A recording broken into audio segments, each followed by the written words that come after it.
Yes, ma'am.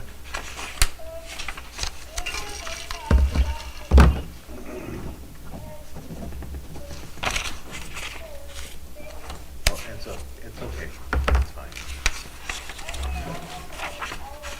Okay. It's okay. Thanks for letting me know that. All right, I'll see you after a while. How is a plenum heater water? Say that again? How is a plenum heater water treatment plant? Plenum for the water filters. What was? It says entryway plenum heater not working under the water treatment plant. Bye. Maybe that's the entryway going into the water plant up there. It's got a two-door entryway. Okay, I get it. Mhm. He's, Oh, that one. on Okay. here it says city, and on here it's water treatment plant. Yep. Okay.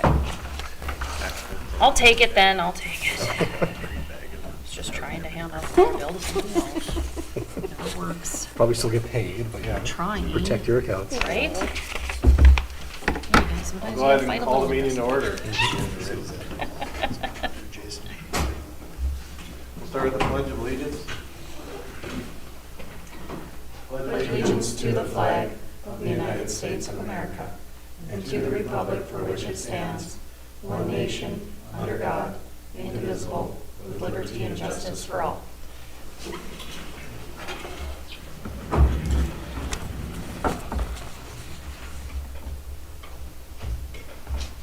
We'll start with the minutes from the last meeting. Everybody had a chance to look at them. I asked Nicole, didn't you vote no on the snow removal? Yes. They have you listed as yes.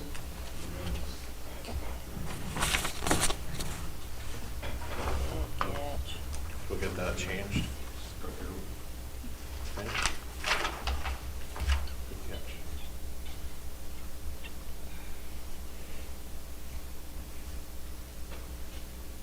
Any other?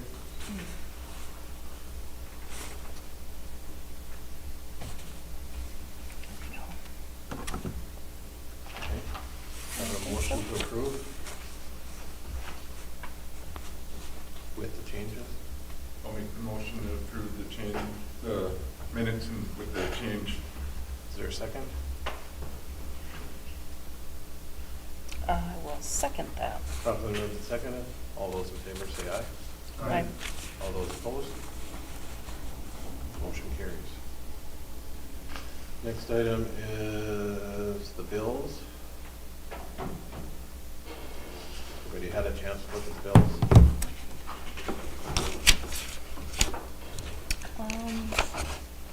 I guess the only questions I have on that is, did Zach ever get those invoices in for what he wanted to do? He, 'Cause I'm not seeing, oh, I see one from Core and Maine, but that's not it. he did, and I forwarded all over to Abby. Let's see it on here. So, they're not on this one. Okay. So we don't have quotes for that yet. Yeah, he didn't, I don't think he got invoices for everything. It was whatever we'd gotten last week, and I hadn't seen any new invoices today. Okay, so we don't need to approve those through Mhm. here. Okay. Any other questions on the bills? If not, motion to approve. Motion to approve the bills presented. Is there a second?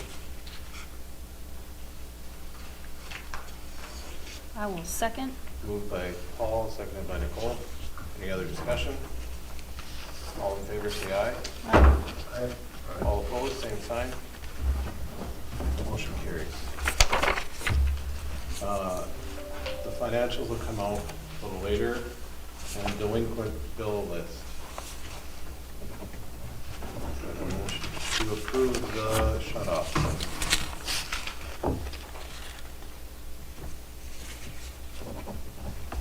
To say it's a much shorter list. Mm-hmm.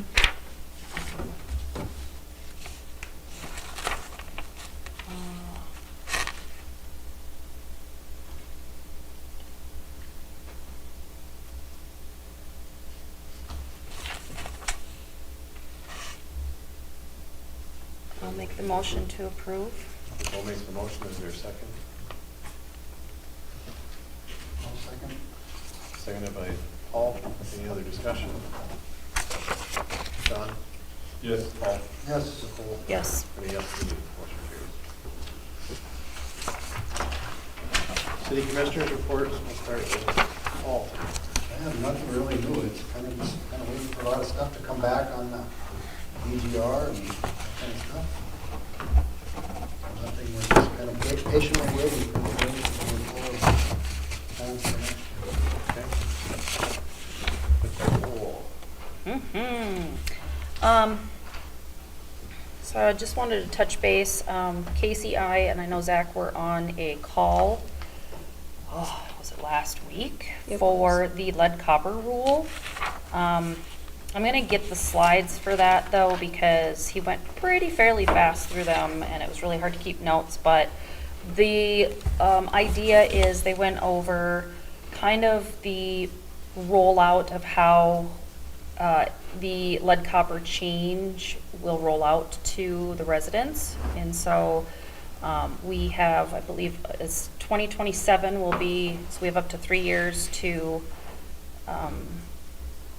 basically the city has to acknowledge who the unknowns are, so those letters that went out for the unknowns. There is to be at least 4 attempts made to the homeowner to change out that lead copper pipe.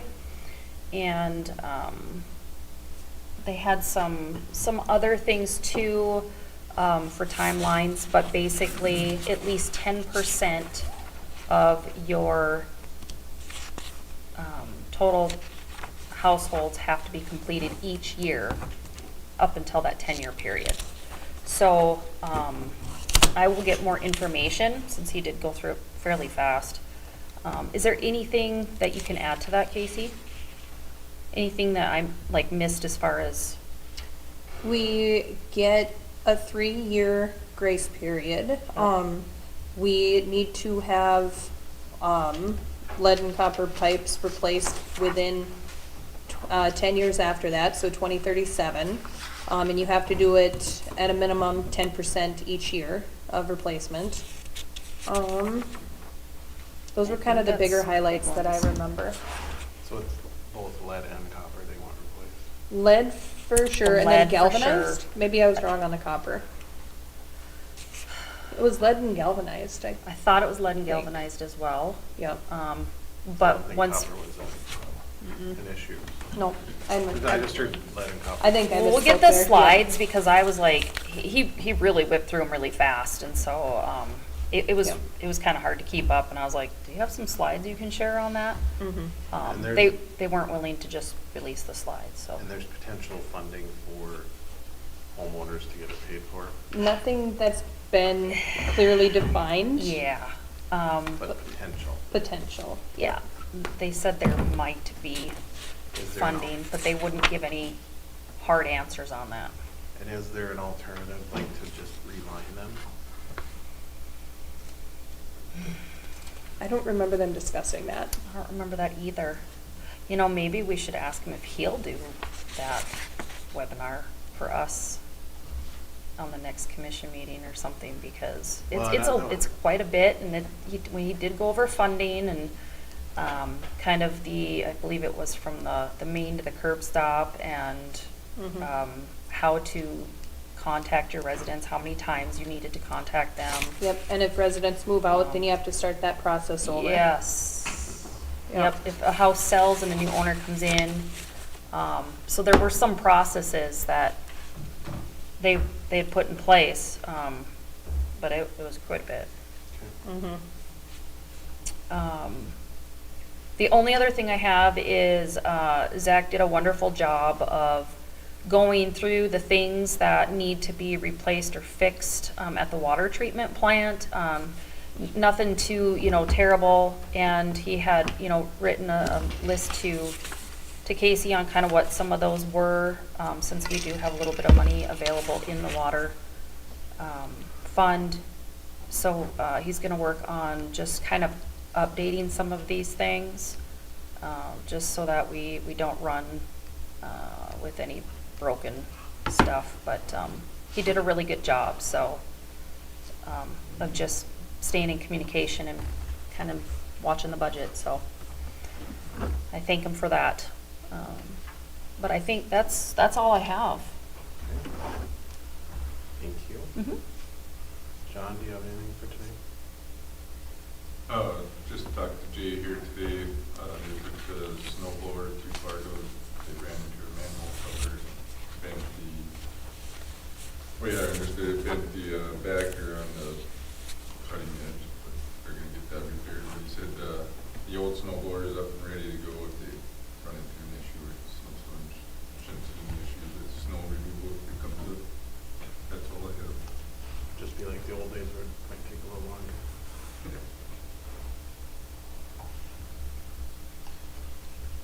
Thanks, John.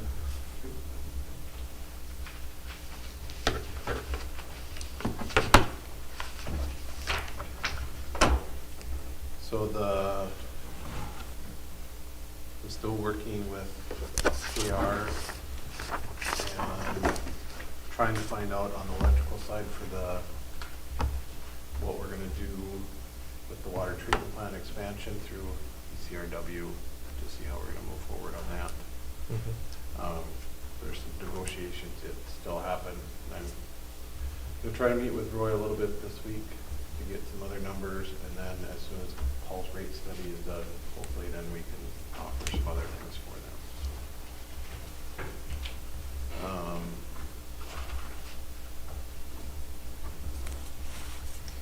After last meeting, I did send an email to Mayor Dardis asking about seeing if West Fargo would be interested in helping us at all on their pound, from the Fargo pound. And I got a phone call from the West Fargo Police Department one day, and it was Chief Nelson called and said that they would be willing to help and do things. And it's through their pound is actually through the West Fargo Animal Hospital, so everything goes there. So he was gonna do some more checking and go from there. I did let Steve know that that is an option as well. So we are getting some progress there. Lastly, it is in our budget. I just want to get your blessing and approval to make sure that we do this for next year so that Casey can order it maybe at the end of this year, possibly next year, so that we can get it covered, because there's still some good pricings on.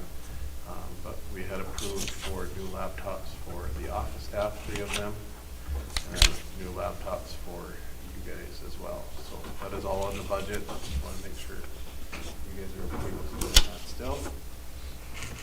And if we purchase now, they wouldn't be paid for until next year. But Did you finally get a quote from, I can't remember his name. Joe? Yeah. For them, or? No, we looked on Lenovo and found one that we in the office thought would work really well. Levi Okay. found it out. it's a higher end Mhm. and almost 2,000 off. So Okay. And are you guys getting new monitors and stuff too, or? we wouldn't do that. It'd just Okay, be just the laptop? just the laptops and the docking station so that they could dock into there. Okay. Yep. None of us have any complaints about the monitors right now, so. Well, my only thing I always think, future, if the doc has enough inputs to add additional monitors for future, because, if you can, put a third one on there, I I forgot about that. work with 4 monitors, and so I find it really challenging I with suppose just we could 1 always or get 2. the nice curved round ones that are out there that are like $1,200, but. Yeah, I'm not a fan of those. But, it's just as long as the docking station has enough of the inputs to be able to add multiple, more We than hadn't looked 2 at that monitors on. either, but I had seen some pricing that came across to make sure that they would, like I said, they were pretty good deals at the end of the year for closeouts. You so I saved thought me that a would trip, Levi. Save you a trip. Yeah, I was gonna go around to the offices and do all the inventory, and, Oh. you that would- saved me that. And then along with that, getting you guys regular laptops, because I know ours are life as well. So 2 of us don't even really use it. Because mine is end of life. Mine's way past end of life, yes. Yes. Okay. That is it. Oh, are you guys okay with it? Yeah, I'm okay with it. I'm okay with it. They're, all of their stuff, I'm pretty sure is, if you look in their, properties, they're probably overdue, like, Right. ready to die. And I looked at CDW and G, and I looked at a few other places, so trying to find the best that we could. But we might as well take option of deals while we can. That is all I have. So, JR, anything special tonight? Nothing for me. Casey? I've got a couple of things. You guys saw that I sent letters to businesses for snow removal after the last, motion. We're just working on year-end procedure and getting the new budget put into Banyan. Also, Tyler Tech has set up a weekly schedule for getting implemented, over there. It'll be, between a 6 and an 8 month process if we stay on task. So fingers crossed, everything goes well with that. We'll be doing inventory, between now and hopefully the end of January, just making sure everything's updated and making sure that I have everything accurate in our spreadsheets. And then I did have a question kind of pop up today, regarding benefits. And I talked to Nicole about it a little bit.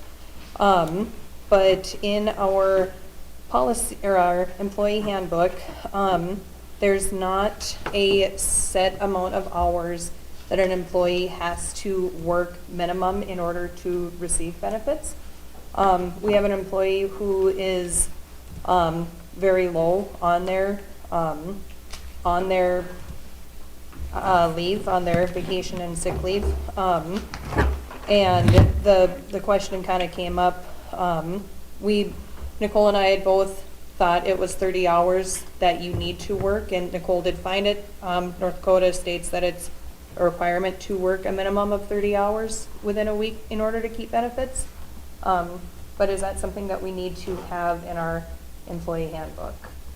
I think if you put it on the list to make sure that it's in, so that it's just referenced there.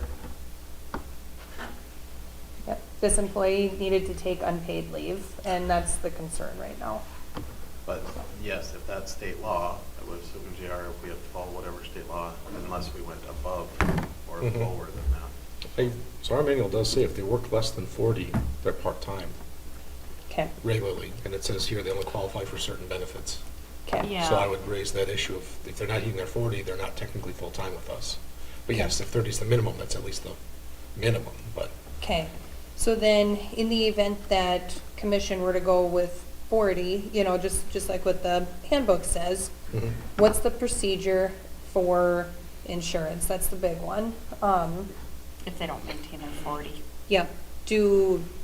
I don't think ND-PERS would be very lenient with saying, okay, an employee's off our insurance, but they're added back on now. I don't know how lenient they would be with that.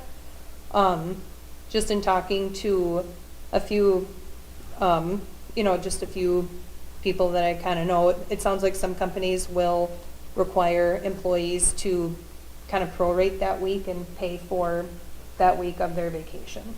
Of their insurance. I'm just not real sure how to handle this, I guess. So, My thought, this is just my thought, is of the month, they need to work an average of whatever we want to set. Maybe it's 36, maybe it's 30 in order to keep insurance. And if they fall below that on an average, they need to then get prorated based off of. So it's not a 1 week you put in 32 hours, so you got to pay that week, but then the next week you don't. It's just an average over the month.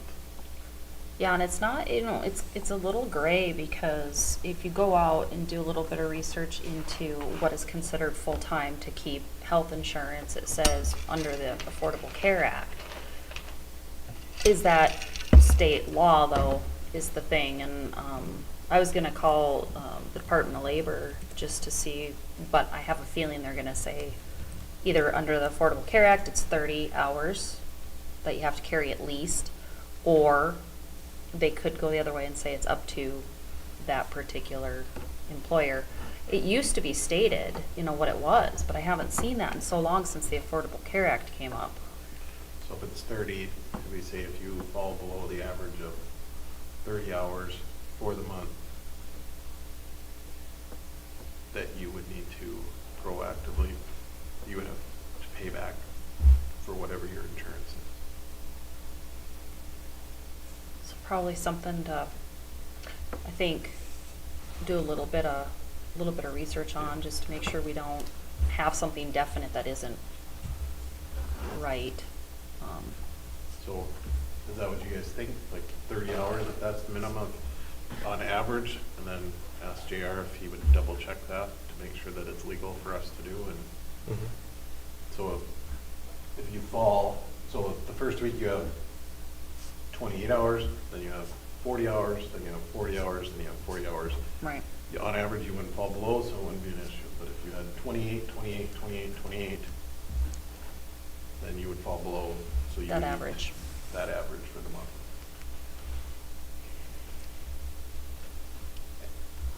So you'd have to prorate it. So you have to pay back for that month. Because we already prepaid for the month.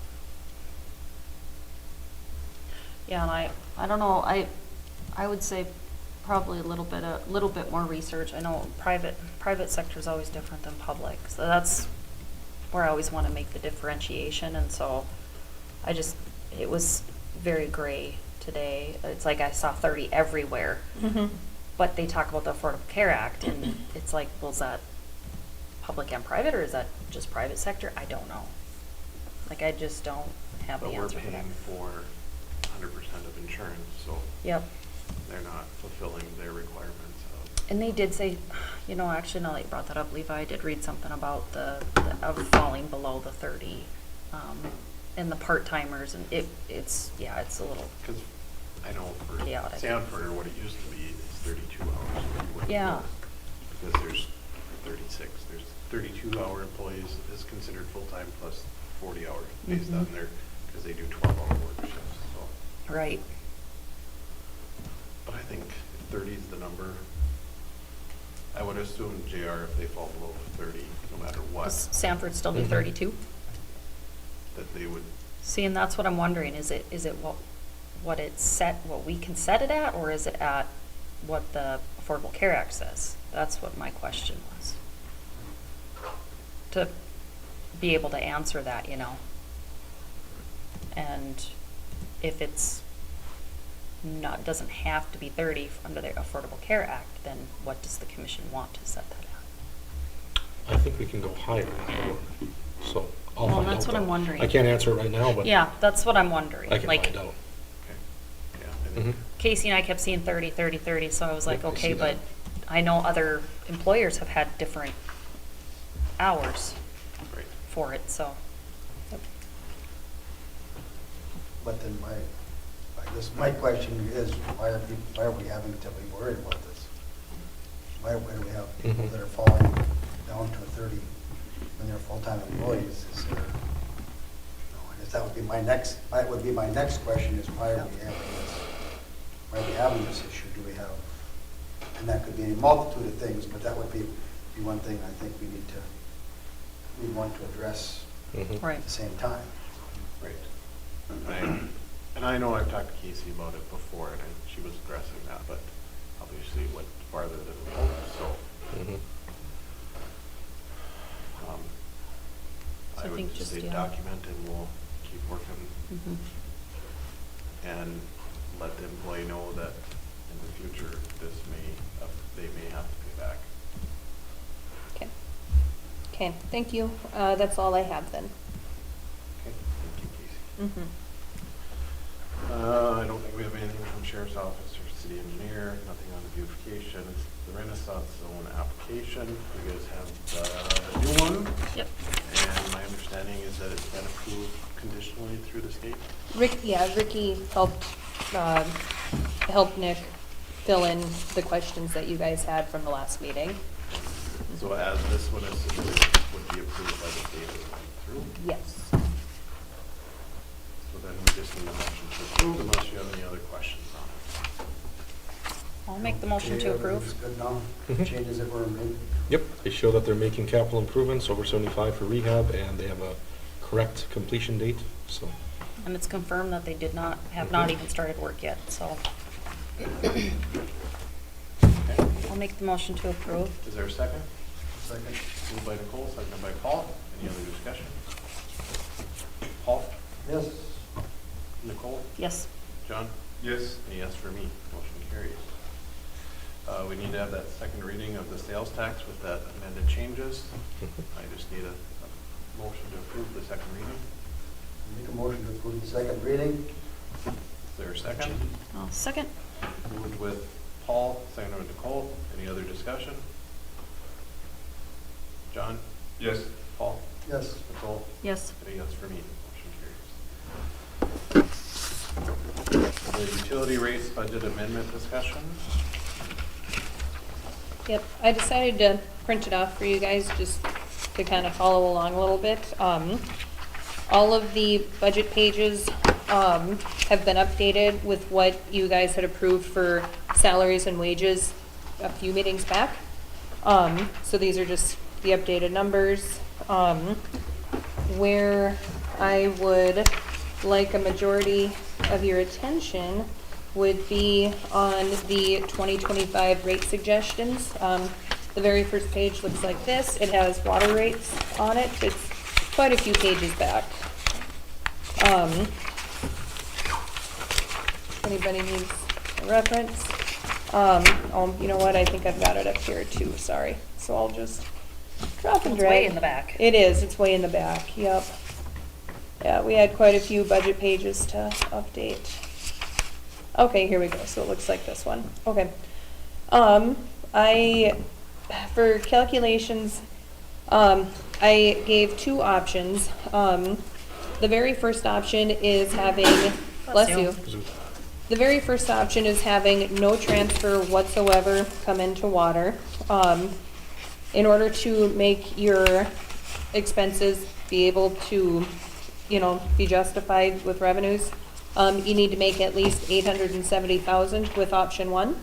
That would entail bringing your water rates up from the current rate, which is 0.03 per cubic foot, up to 0.04 per cubic foot. If you choose to do a $70,000 transfer, which would be option two below, then you would need to make 800,000, and you would only have to bring it up to 0.035 for the proposed water rate, and base rate would stay the same with each option. If we did the transfer, I assume we're gonna have to do a transfer again next year to make the budget work again. Unless you'd like to raise rates again, but yeah. Right. Yep, so that would be the water one.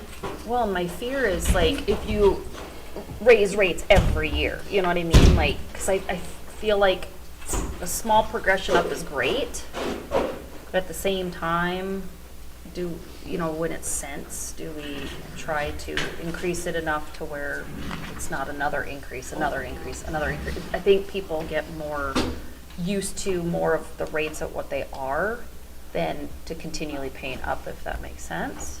And it's 1 cent. Right. It's a penny, so I wonder if we shouldn't raise it, maybe, yeah. This one was a lot kinder to work with than the sewer one. So just being very blunt, this one was a lot kinder. So, but yeah, the sewer rate suggestion is on the next page, but I thought we'd tackle one by one, so. And if you guys would like me to recalculate at other transfer amounts, I sure can. But I just thought these two would kind of be a nice, couple nice options to look at. So we're checking out this page. It's in that packet that you got, Jason, and it looks just like this one. So, yep.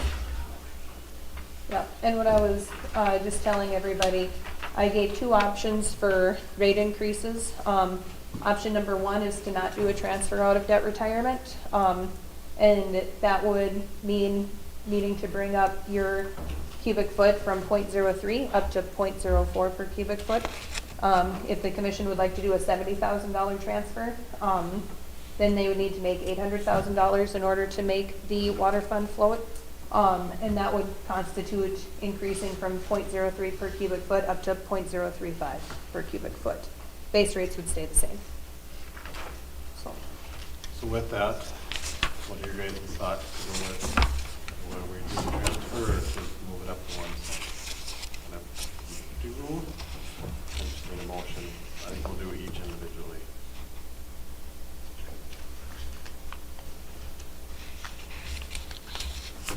On the water side? Yep, just the water. And like I was telling Nicole, the water fund was a lot kinder to work with than the sewer fund. That one's gonna be, it's a little more drastic just because of the salaries that were added in. So, this one was a pretty minor transfer suggestion than the sewer one. So.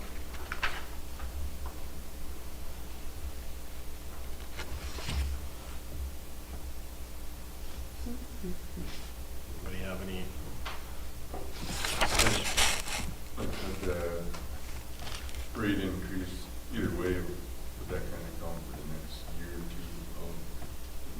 Look at that. No, it wouldn't. So, well, it would if you guys keep all of your expenses the same next year. So no increases on salaries or other expenses, so. And for our water, do we typically, I'm assuming, have increases in that every year to us as well on the charging side? Typically, yeah. And I I mean, don't- if East Central increases, we still pay their increase. Right. So. So Yeah. And hydrants haven't gotten any cheaper. If you guys are looking at doing hydrants, those used to be, between $5 and $7 grand a piece to do. Now you're looking at 15 to 20. So it's really increased over the last 6 or 7 years. Yeah, So I it- know we've got 2 hydrants, Mhm. potentially 3 we need.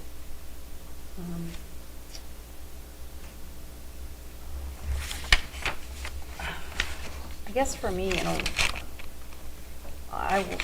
I wouldn't mind seeing a 5 cents, a 2 cent increase, just to try to get ahead of not having to transfer or be behind next year. But also with potential increases of anything else too, then we don't fall flat. Well, my only thought is if you do more than that, then the next page, what are we gonna do? Well, so that's my other, yeah. I was hoping you could X that one out. Do you want to look at sewer right now, just to? Yeah, maybe let's look at sewer first. Okay, sounds good. So I gave 2 suggestions on sewer as well, and I'll put it up on the screen too. Okay, so no transfers. If you guys were to do no transfers, it would have to be a pretty steep increase. In order to make your sewer fund float, you would need to make $324,000 in sewer revenue. In order to achieve that, you would have to increase your rates from 0.005 per cubic foot up to 0.0327 per cubic foot. That's no transfers. Plus, you're going to have to increase your base rate. This was just an option. You don't have to increase the base rate, but it's compared to what you would need to increase the actual usage for. I just thought that would be appropriate to increase the base. If you did want to do a transfer, I threw a number out there, 150,000, just because I saw that it would help rates out a little bit if we did 150,000. You would have to go just over double what your rates are. So 0.005 is your current rate. You'd have to raise it to 0.011 and raise your base from $9.50 up to $12. So, yeah, like I said, the water is a lot kinder than the sewer is. And sewer this year, sewer didn't have salaries or benefits coming out of it. For the 25 year, it does. And in previous years, it had too. so it had, and I think that's where, last year when we did transfers into sewer, that's where some of the deficit was. Salaries and benefits really weren't planned for in years past out of sewer, so. What do other community sewer rates look like? Do you look I at did, comparison? I did not. I could go get the rate book though, in my office if you need me to. Yeah, but I'm just trying to- You're, okay. Trying to think or remember what I saw in there too, because I know on the water side, we were fairly a little bit lower, I believe, Mhm. than other communities. Sewer, I think we were a little, we were definitely lower, but not the lowest. Mhm. Yeah, out west had quite a few high I'm trying to rates. think, yeah.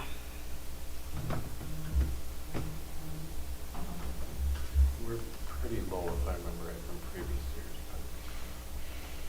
Yeah, I know we're not But especially horrible. on sewer, we are extremely low. It's, the 2022 sewer survey is on the League of Cities website.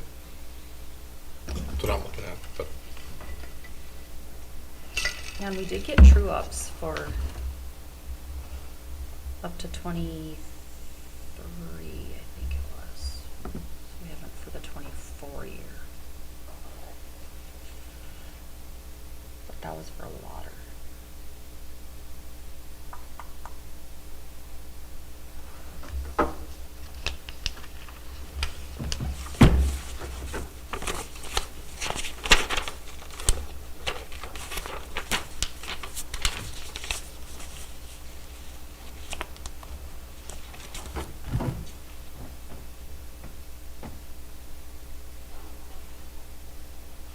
Is there any way to calculate average, like average increase, like it would increase average bills $18 a month, $12 a month, $4 a month? Probably could, yeah. I wonder what that would look like.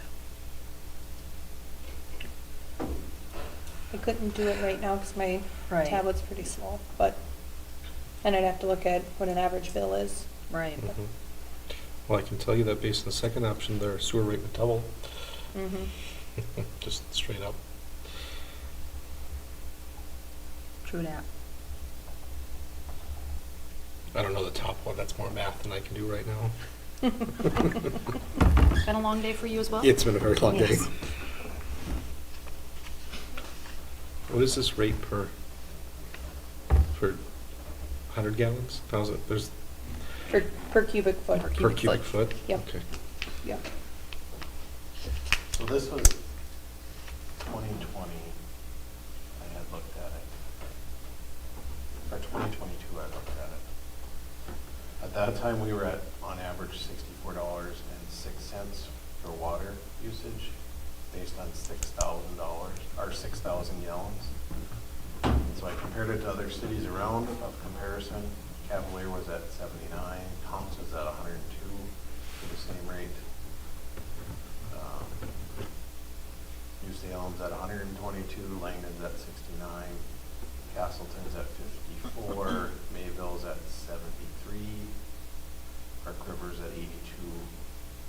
So at that point, I was trying to do it based off of similar sized cities. Harvey was at 59.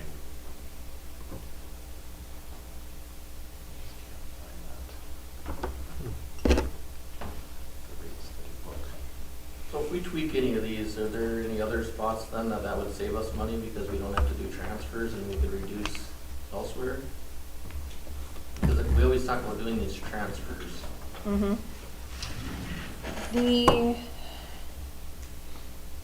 For these two funds, for water and sewer, these were the only funds that I didn't budget to have transfers in them initially. And these are the only two funds that I would suggest having transfers come in from your guys' debt retirement fund. Debt retirement, it's pretty limited based on those 5 priorities. You know, so I guess it just kind of depends on what you want to do with debt Is that where retirement. you were looking at bringing some of those in to pay off some of the outstanding loans that we have going for them? Or is that different? So remember you were planning on doing some funds to pay off some of our other stuff so we didn't have to do as high increases? I'm trying to think here. There was nothing in electric. Electric, I'm actually gonna suggest to keep the same since salaries aren't increasing, so, I didn't see any reason to need to increase that. Water and sewer are the ones that have been hit the hardest. Your guys' general fund, your guys' reserve got better in the general fund after no raises. Your street already has a transfer scheduled for 200,000. I'm gonna walk my way through this really quick. Yeah, your sales, we've got sales tax scheduled to go into your general fund, sales tax scheduled to go into your street fund. Little bit from your typical, utilities and streets to go into your equipment fund, sales tax to come into the community center fund. So nothing, no areas, no other areas would really be affected like you're asking that I can think of right now, so. Yeah, but yeah, the way I kind of calculated rates was very baseline, based on the expenses that were either requested or approved. So, and those are those two first options that I put on here.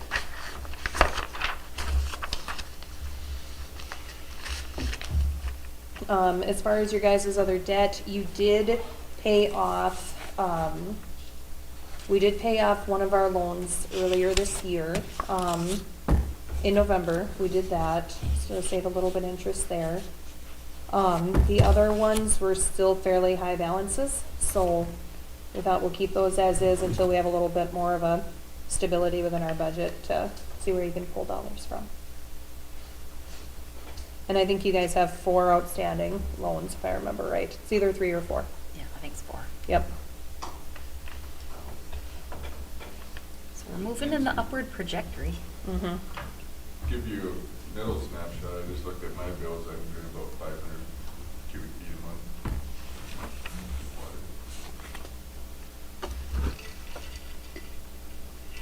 Which a cubic foot is just under 7.5 gallons, so if you think of it that way too.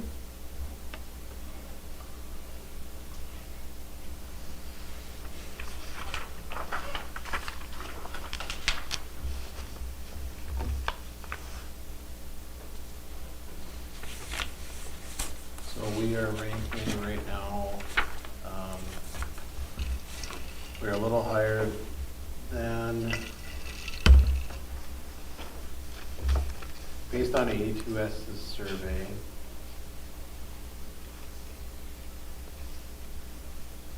we're at 66.56, Rugby's at 69, Appleton, Minnesota's at 73, Montgomery's at 76, Laramore's at 78.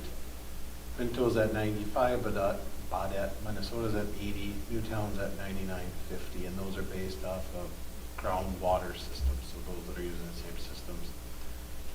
Thompson is right at 66, Canton, South Dakota's at 65, Warmington, Minnesota's at 62, Jackson, Minnesota's at 62, Del Rapids, South Dakota's at 57, and then there's a few lesser. The lowest is at 49.71, Halstead's at 50.60.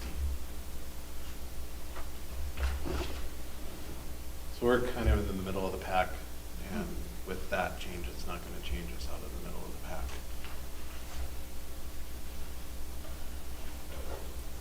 And that's on the water, right? That's on the water side. Yep.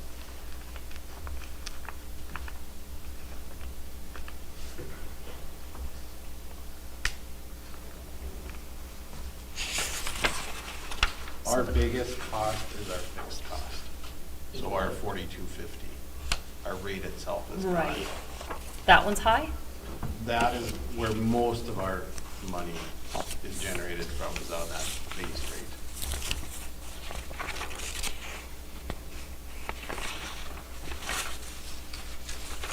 There are other community-based rates that we have to do that. It doesn't say, it's just a graph. that shows what each one is.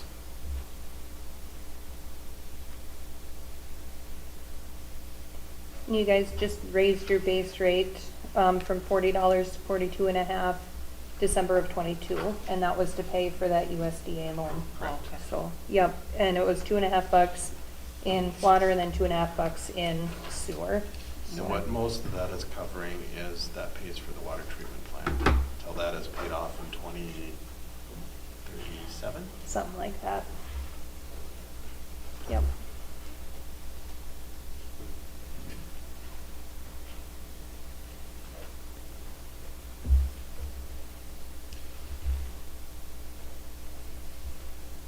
My thought on it, to try to help out, because that's the part of what the sales tax is used for, is to keep down transfer, or to keep down rate increases, would be to change the water as is, and then look at that $150,000 transfer in under sewer to cover the rate change for this year. Are you talking sales tax or debt retirement? Debt retirement, which Okay. is sales. What's in that retirement right now? 300 and some odd dollars. I can't quite remember.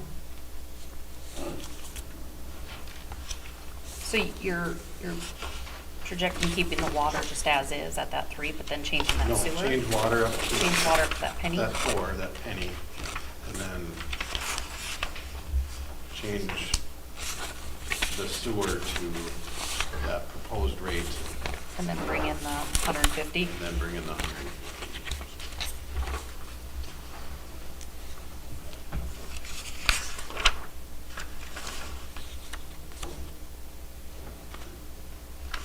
Because if you look at sewer,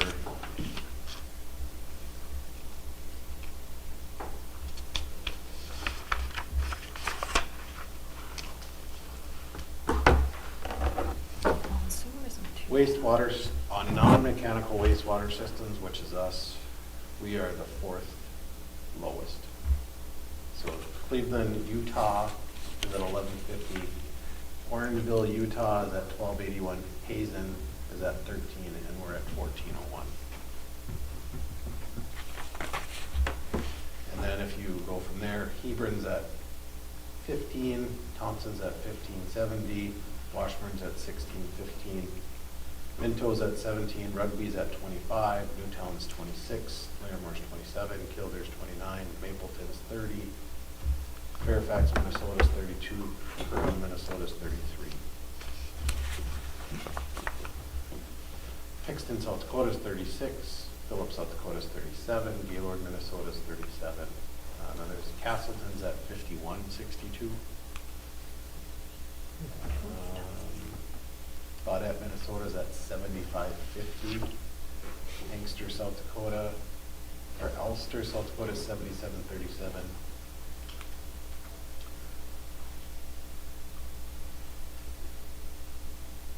So we are by far much Lower. lower on the wastewater side. Halsted has a mechanical wastewater system, and they're at $80.53 a month on average. Boston's at 61.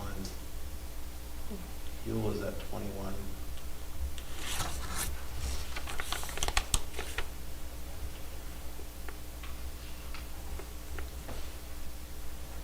If you want to go to LeSueur, Minnesota, it's $137.86 a month for wastewater.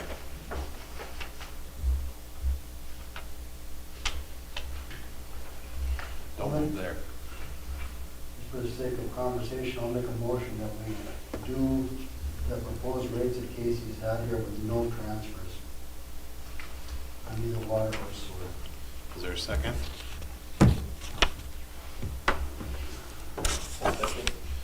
Properly moved and seconded. Is there any discussion? My main point for that is I don't wanna take so much money. I think they have to start having these things support themselves. And what, no better time than now. We got plenty of things we can use. that other money for, if we need to help in other areas. Just my feelings. I think at some point we have to, if it costs us this much and we're being, and we're spending our money wisely on in those areas, water and sewer, if it costs us, it costs us. There's really not much we can do. It's the way it is nowadays. Things are getting expensive, so. Well, that would leave us, money too, like you said, for those incidentals or the cash Exactly. reserve that we haven't been building up or paying off of loans. Like, Right. it's kind of a clench right now, but I think when you get used to that increase over time, you know what it is instead of a surprise every single year that it keeps going up. I think it's a little bit easier to wrap around. I could be wrong, but I only thought that's why, I think doing that $150,000 transfer would help. And with the anticipation that next year we need to move up, but I'm okay with moving, if you guys are with that, because ultimately, we have to make these funds self-sustainable. The ones that we never will, our street department will never become self-sustainable.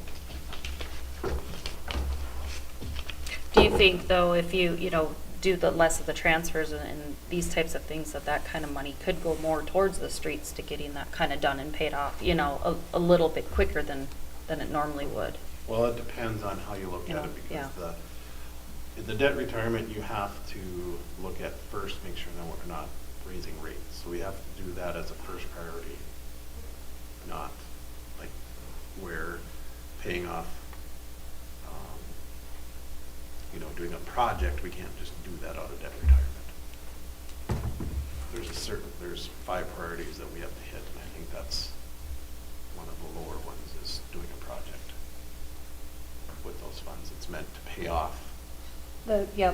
Priority The one debt. is using it to not increase mill levy or to pay off debt in order to not increase mill levy. Then the second priority is utility rates.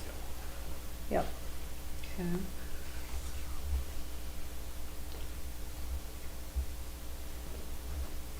How much money do we put into that debt retirement each year?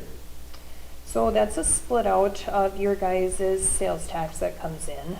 I would say on average it's about 250,000. It's, give or take About that. 150,000 each year? 250. 250. Yep, about that, because it's a percentage off of your sales tax. The largest percentage goes into your sales tax fund, 212, and then the rest of the percentage currently is split out between HEDC and then that debt retirement.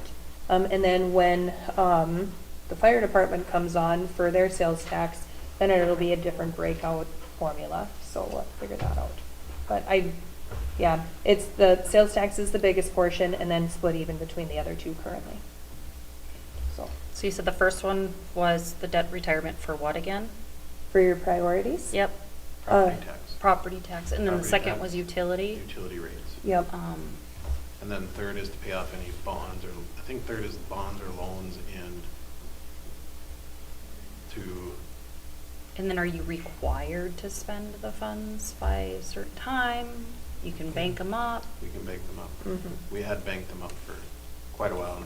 Mhm. That's where we were able to, a year ago, use some of those funds, or 2 years ago, to use a lot of those funds to help pay off and move stuff around, so we didn't raise rates. Yep.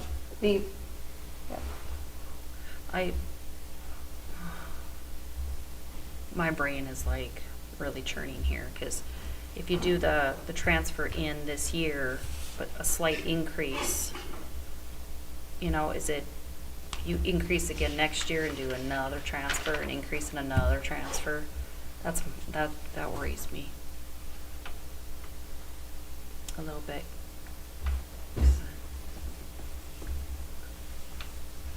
I do feel comfortable with Casey's numbers, though, that before we were at a shot in the dark of what we were at, where she knows exactly where we're at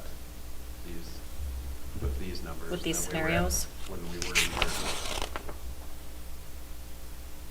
And when we have not, so the last time we raised rates, we added $2 on to pay for the loan, and Yeah. then we changed the way that we bill, because before it was, you got the first 900 gallons free, and then we build after that, we'll know it's billed from the beginning. So those are the only changes we added into sewer in a while. Rates themselves haven't increased in water sewer for quite some time. They never have since I've been here, so, but I'm pretty sure that they have gone up from receipt. Yep, your guys' expenses have gone up in both funds too, you know, and a lot of that's based on salary and, you know, benefits. Because right now, just to give a friendly reminder, right now your guys' public works salaries are being paid out of electric. Majority of your public works employees have 60% of their wages paid out of electric and the other 40 out of water. So then going into 25, everybody's broken out a little bit different just based on their majority of work that was documented in years past. But it's a little more evenly spread. Wages will come out of water, sewer, electric, garbage, and streets is where they'll be coming out of for 25. So. Is there any other discussion? Any other discussion? We'll take a vote, and then on the motion that's made, Paul? Yes. John? Yes.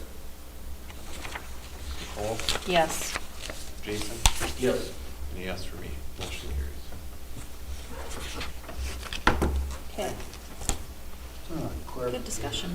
On your budget that's online for 2025, for debt retirement, if you had the estimated expenditures for 2024, one was 918,000 and one was 616. Were those done? I'm gonna come look at yours real quick. My tab is triggered. Debt retirement, and here's your revenues like you figured, 240. We have these, I don't see.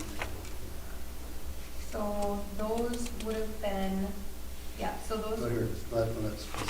So this is what you guys had budgeted for the 24 budget, and that's not saying necessarily that you had to spend it, you know, there.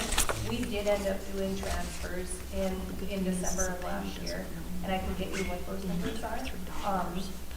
But yeah, I didn't schedule anything in the 25, just because I didn't know what you guys would want to do, so. But these were not done. You guys had transfers in 23, but we This was didn't. 23. Right, yep, so that was in 23. This was not done in 24. We haven't done any transfers out of debt retirement in the 24 year. Yep. Yep. So then the next one is electrical rates, and I assume that's a no change, so you guys are, until we get the rate study done, that'll be our best option. Yep, I didn't see any reason to raise them because the only reason we needed to was due to projected salary increases. And without those, there was just no need to. In this batch sheet, that is just for us, is there any requests that you need tonight? Just the main requests are, unless it's okay to do these transfers, the very top transfers are everything that was budgeted in the 24 budget to complete. You guys can see the numbers right there.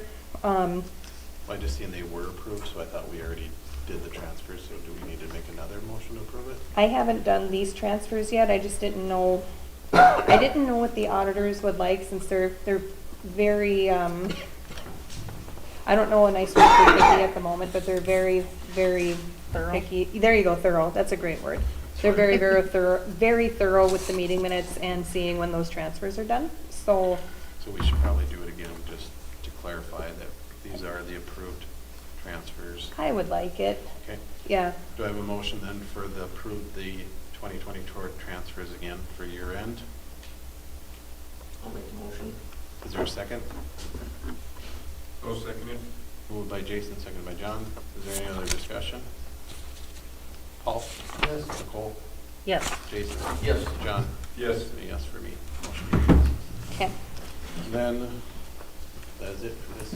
Are these, oh, The next ones would just be what are approved for 2025. I didn't know, my thought was to do transfers in 2025 for the 2025 budget, and then they're done. And then every single public works department knows what they have to work with for the 25 year. I just like to do them early if I can. If you guys want to wait, I'm totally fine with that I too. like that. I think I'd rather that's do good, them early on, then you know what you have in there. Mhm. but let's do it. So next meeting. Okay, so hold off on that for next Yep. meeting? Okay, and then I just have a budget amendment request. Tyler Technology, and this is at the bottom, Tyler Technologies came in a little bit higher than what I expected. I budgeted 80 grand for it, but the quote came in at 86,769. And I know the auditors will ask about that if they see that expense being higher. So I'm just requesting an amendment to that. And this would come out of the equipment fund. Is there a motion to approve that? Just, what was the reason for the increase? Like, There were a couple of modules that weren't in the original quote. When we talked about it back Yeah. in December or January, it was like in the $77,000 range, I Right. think. Yeah, I remember and, being in the 70s.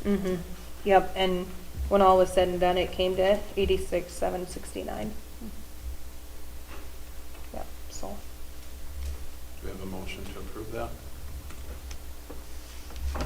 Make a motion for that increase to 86,760. Is there a second? Second.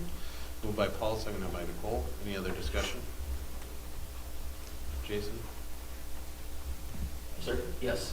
Nicole? Yes. John? Yes. Paul? Yes. And a yes for me. Motion carries. The next item then is the Red River Valley Water Supply and Finance Agreement. JR, did you have a chance to look over all of that? That looks okay. Yeah, looked all standard to me. Unless anybody has any questions, do we have a motion to approve? Motion approved. Is there a second? I will second. Moved by Paul, seconded by Nicole. Any other discussion? John? Yes. Paul? Yes. Jason? Yes. Nicole? Yes. And a yes for me. Next item, Paul, is this, do we need a motion on we're canceling the contract, or it already is a contract? Or do we have information? It's just more a point of information, I think. I think we just, I don't know if they really need anything, Casey, just more or less, you had to email them saying that we approved to discontinue that, so. Yep, and I haven't sent them, when I talked with Sam, I let him know that I wanted to talk with you guys first, just to make sure it was a general consensus, I guess, but, MRES, we have a contract with MRES, we spend about $2,800 a month with them for Sam and I believe it's Alex to come up here in the event if there's like an emergency that the guys can't handle on their own. Well, right now we have a agreement with Moorhead Public Utilities to do the same kind of service, and they're a lot closer, and their availability is, a little more open than Sam's crew right now. It was an on-call agreement, and of course, that's the reason we went, that's why Sam brought in Moorhead Public Service to do what Sam was doing. So basically, well, now that seems like it's working, it's processing, everything is going good for Roy, so we felt, in talking to Sam too, he felt that we didn't need them, not that he would not, he definitely would come if we needed something, but then it would just be on an hourly basis, just like if he were to help anything, so. So he was, everybody that I've talked to, whether it's Moorhead, Barnesville, MRES, and Roy, everybody they have no problem, discontinuing that contract, so unless somebody does here, that's why it was brought up, just to kind of let everybody know where we were at, and making sure everybody knew it just, and we've been doing it for a few months, and it's, every time I see the bill, I think, well, we really need to pay $2,800 a month, because we're really probably not going to ever really need them, and if they still can come, just like NODAC in an emergency, they're going to come, so. Yeah, Okay. sounds Any good. other questions on that? All right. The phone app renewal conversation. Casey, you want to? Yes, so our current app, it's not going to be funded anymore. When you guys signed up for it, same with a lot of the other communities in the state, it was funded through a grant through the state. Doesn't sound like it's going to be funded anymore. So If you want to continue with the current app that we have, it's going to be $750 a year, starting in, will require an agreement in February. First payment would be in April, that, or that 750 would be due. Just in hearing, some discussion in previous meetings, about possibly looking at a different app or an app with more capabilities. I didn't know what your guys' feelings were.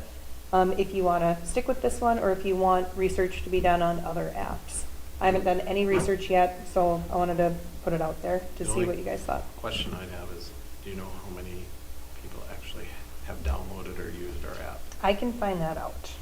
Yep, I'd like that before we make a determination. sure. Any other questions that I should When did you research? say that need to be renewed by? What? February, yep. Wasn't there something tied to Tyler Technologies too? There might be. I think they can send out notifications. Yes. The Text text messaging more than the app or something. Yep. for different things. I have a meeting with them again next week, so I'll ask. That does sound right.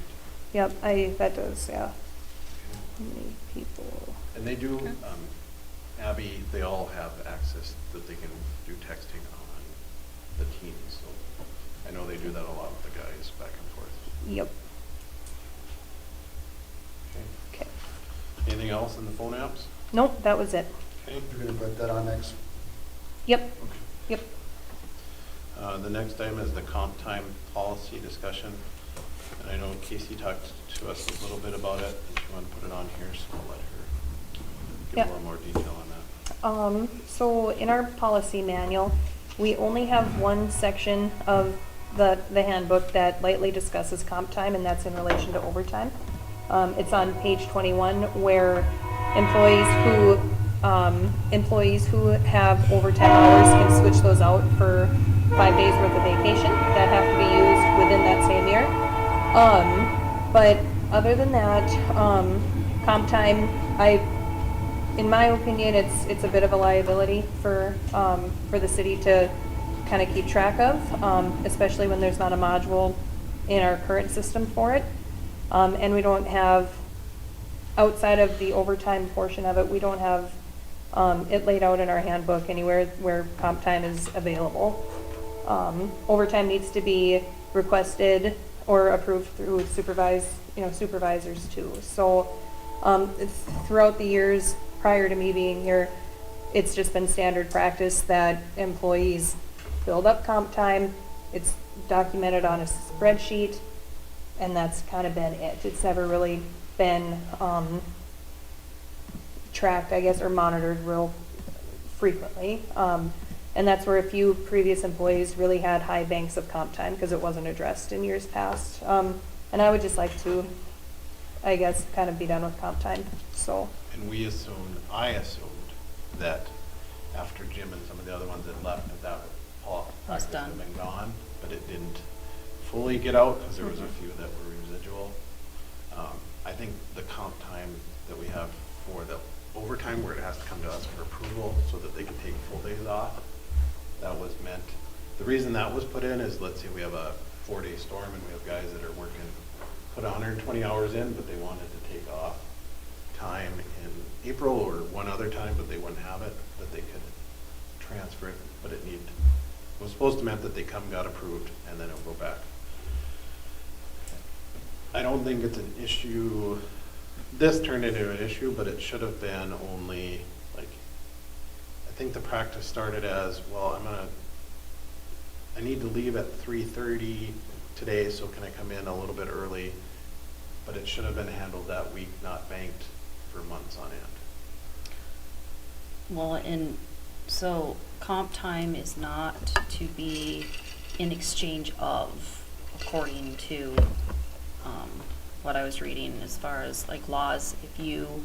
Comp time is meant for over 40 hours a week, paid at time and a half, and that it is paid out by year end. The issue I see with it is when you're utilizing comp time in place of hours, which you are not to be doing. And the problem I see with it is the the issue with the budget, because we don't know how many hours are going to be comped and paid out by year end, which throws the budget phase off, I think. Those were a couple of things that I would see as some of the issues of that. Right, and that was meant on that, the one that we do have comp, that it's supposed to be figured out by the end of the month. You say, I'm gonna take these days off, look, I'm gonna use them by the end of the year. Not keep them forever. And that's where we ran into problems. So I don't know that we necessarily need a motion on it, we just, Casey needs clarification. And so if anybody's not on the same as what Casey said or what Nicole has said, we can have more discussion on it, but it's basically that from now on, nobody else, you can't bank your time at any point in time unless it comes before the commission for those 5. And what I had told Casey was, if somebody needs to sneak out to go to their daughter's game or somebody else's game and they want to leave a half hour early if they work over lunch, but it's got to be like that day or that week, not 2 weeks down the road. On our policy manual, did we change that 8 hours, or is anything more than 8 hours, time and a half? And We pol- eliminated it? We did, yep, policy just has the 40 hours a week. Right. Okay, so then, really, essentially, if you wanted to do that, you could, like you said, come in and out. If you need to take off an hour early on Friday, you could come do an extra hour without getting regular, but you still get your 40, nothing more. Right, but what some were doing was taking. Right. So they could still do that, just no more comp time is after 40 unless we follow the manual. And it's that week, not like Yeah. none of this long term. It's just easy, yeah, it's just easier if you just pay out your time and a half, because then you know where you're at month to month, payroll to payroll. They're got vacation days, there's so many that can roll over, so, you've got that payout the following year, so, you still get that benefit, I think, there. The hard thing is when you are using it in substitution of things, which technically you can't do. But, then does it become a habit for everybody else? And that's kind of where I think it becomes an issue. So as an example, I have a kid that's got a wrestling tournament, I have to leave at noon on Friday. If I work 3.5 hours, 2.5, whatever it might be, during the week, that's okay then? So if I work like 10 hours one day, that's what you're saying they can do or not? What you So can't. as long as they get their 40 hours. Yeah, you can work your 40 hours. What you can't do is I can't work 8 hours or 40 hours and then I comp, and then like the following week I take that in lieu of. That's not how it's written. Comp time is written as I work above and beyond. I get paid time and a half, period. You don't use it in substitution to. Now, what some people do is work an 8-hour day and might either come in early or come in late or whatever. That's done in that day. That's different. But it's still It's more just than 8 not- hours. But you're not comping your time that way. You're not using it in lieu of another week or another day. But they're not working more than 8 hours a day, they're just working Right. different time frames. of- Right. So it can't be, so if they wanted to leave 2 hours earlier, they'd have to come in 2 hours earlier Technically, if you want to make up your 4-hour week. yeah. of that particular day. So they couldn't work an extra hour a day for a couple of days to make it up, is what you're As long as saying. it's in the same. As long as it's in the same period. As long as it's the same period. And that's Because just, then it's that's not how I would causing look comp. I at it. see what you're saying. It causes comp once you go over the 40, because then also technically if you do a comp program like that, you have to pay them back the time and a half as well. Correct. Yep. Mhm. Because I always go by a 40-hour work week. Right. In my business. Mhm. If I work, if you work 2 days, if you work 20 hours for 2 days, you work 40 hours, and that's, that's where it is. I'm not gonna, your Well, 40 and- hours are done. But Yeah. I'm saying, that's why I'm asking, is because, that's one way of doing it, but, I don't wanna pay them if they're getting work done. Well, that's kind of why the county, I'm guessing, does 10-hour days in the summer, because they can get more done in 10 hours than they can. And then So they, it's the yeah. same way here. And they're done and there's no comp. Private sector, you can't So do if they comp want time. to comp, they have to use what's in the policy, that they have to get it approved. and it's only 5 days. Yeah. And it should be approved that month. Okay. You okay Is with that, that? Does that that's good, work? Casey? I think so, Clear yeah. enough? Yeah, that helps me out a lot, so if anything else comes up, I'll address it with you guys at that time, so, thank you. Cell phone discussion with John Hams, I assume he wants to get switched. He requested an upgrade to his phone, and I, said I just didn't know. He did I believe he relayed, I'll have to find my note in the office, but he requested a phone upgrade, and he was due for one. But I believe Jim Anderson used his upgrade a while back earlier this year, because his was busted if I remember right. So we do have another one coming up if you guys do want to allow John to have a phone upgrade. He said he'd be available for phone calls, if I remember right on my note, after he is finished with employment in January. So I said I'm really not too sure what the commission's policy is on that, so that's why I brought it in front of you guys. My thought is if he's or if he's leaving, then if he wants to transfer the phone number to his name and do his own upgrade, he can do that, but I don't think us as a city should pay for another upgrade. No. The only person that this was just me, said it was Jim Anderson could keep the phone for a year as we're doing this transition so that we'd have them ready available and it's under our phone purview. But if John's done, I would agree that, I don't think we should be doing that. Okay.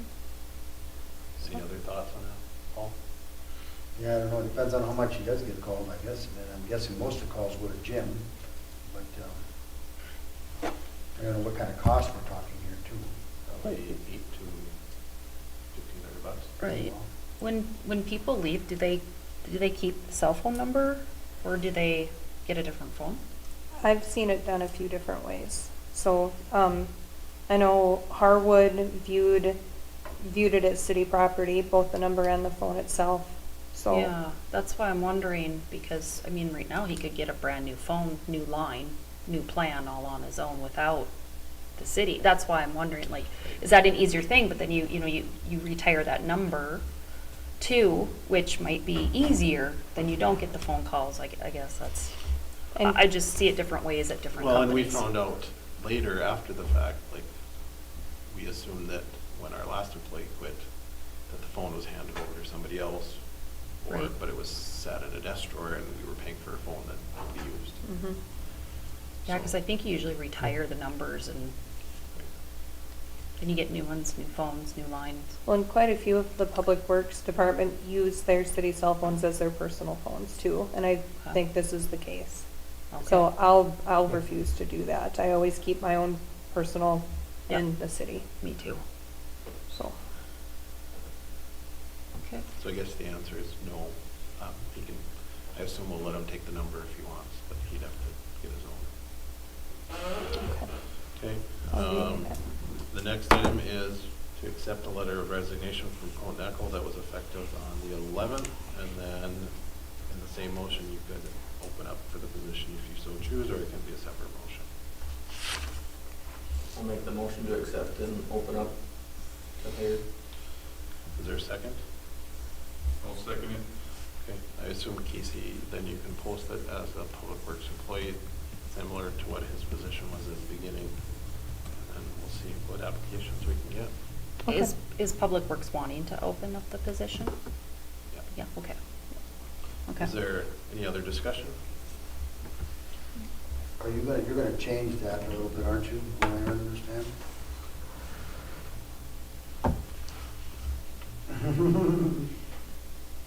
I will talk with Jay again. We had a discussion about it, about the, the description. And I was initially requested to take items off of the description, to make it less intimidating. But my argument nicely back was, okay, are these the tasks that you are expecting an employee to work with? And if an employee isn't given those items that they're expected to do, can they come back at us and say, well, that wasn't in my job description, or that wasn't in the advertisement?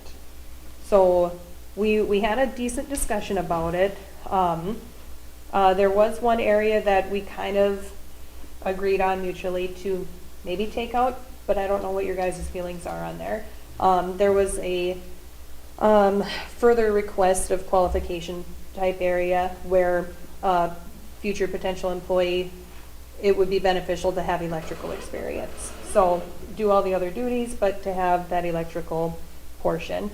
Jay and I did think that maybe that could be taken out if you guys don't want this employee very focused in the electrical area. So, Well, we- I'll clarify, Casey. My main thing was, is this would be the time if we are gonna change anything, is what I'm kind of getting at. If we wanted to update that job description, you know, it would be nice. If there's things that he would like, you know, is it things that we need to come back to us, or is it something, how do you want to handle that, Jay? So, So if there is anything, and I don't know if there's anything you want to change or not, but. outside of the electrical, I didn't feel there was, but I'm happy having the discussion again, just because I wanted something that was very transparent with a future employee. So I don't know how you guys want to handle that. Because it discussed the streets, you know, helping with the electrical, nothing expertise-wise. Qualifications for the position are high school diploma, a driver's license, and you gotta be 18 and older. And you gotta pass a pre-employment drug test. So those are the only 4 requirements. Yeah, and basically just general labor under the different departments is what our current advertisement has on there. so if you took electrical out, there's potential that they could say, even if it's driving the truck over to wherever, well, that's not my job because that's electrical department and that's not in my job description. I think we can just keep it kind of vague, because if we need to lay out every single duty they're gonna do, they're always gonna have something they can come back at us for. Yeah, there should be just a generalization of their tasks and duties, and responsibilities. We haven't had an issue with that job description so far, so Yeah. unless somebody wants to change it. Isn't there, like at my workplace, they have a line in there for duties as assigned by supervisor. Mine's in very, very tiny print. You need a magnifying glass to see it, but it's there. I think it might be in there. I thought it was.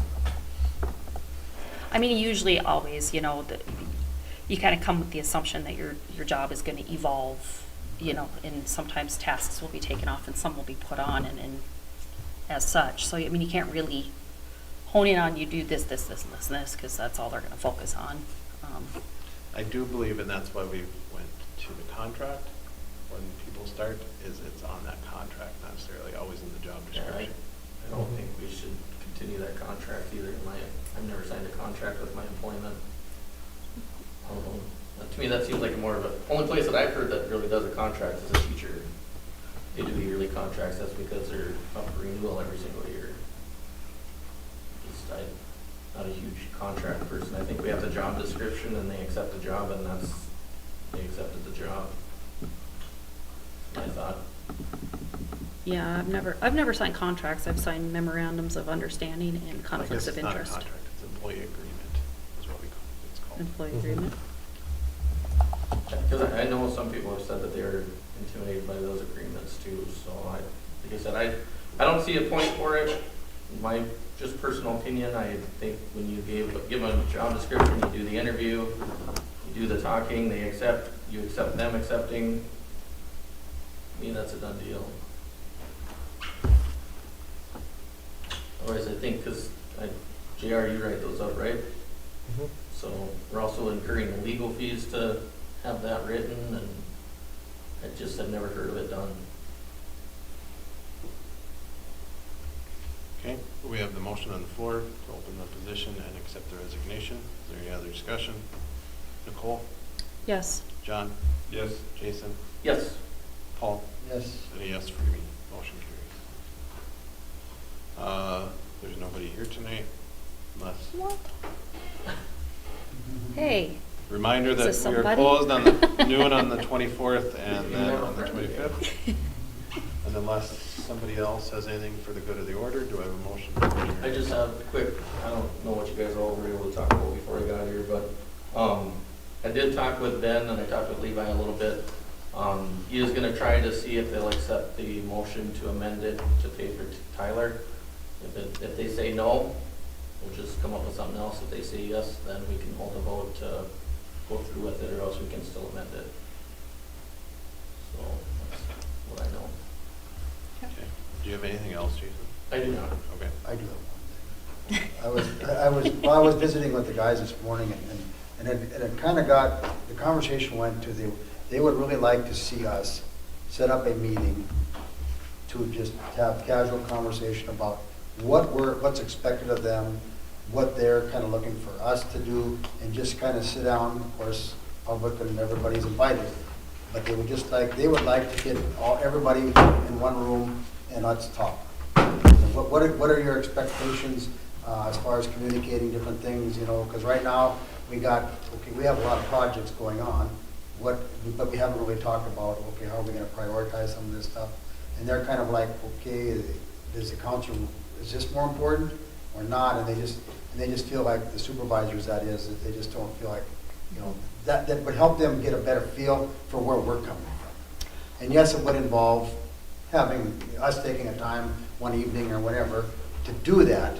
But I just think it's good from the standpoint of it's just good for us to get to know, you know, our employees a little better, and they get to know us a little bit better, and we can, you know, and we can hopefully all get on the right page as far as how, because we always have issues, of course, with communication, you know, so it's maybe better. They just suggested, and I agreed, that it would be nice to do that sometime.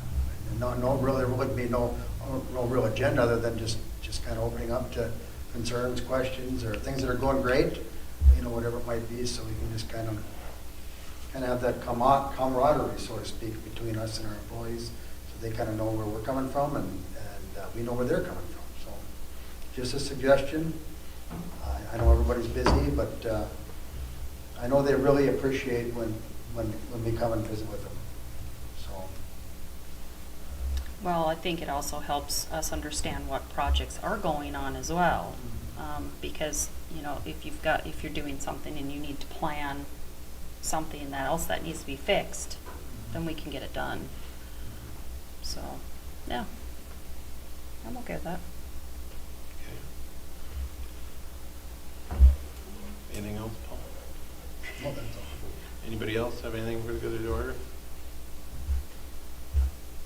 Do I have a motion to adjourn? I'll make the motion. Is there a second? Second. All in favor, say aye. Aye. Motion carries. Aye, aye, aye, aye.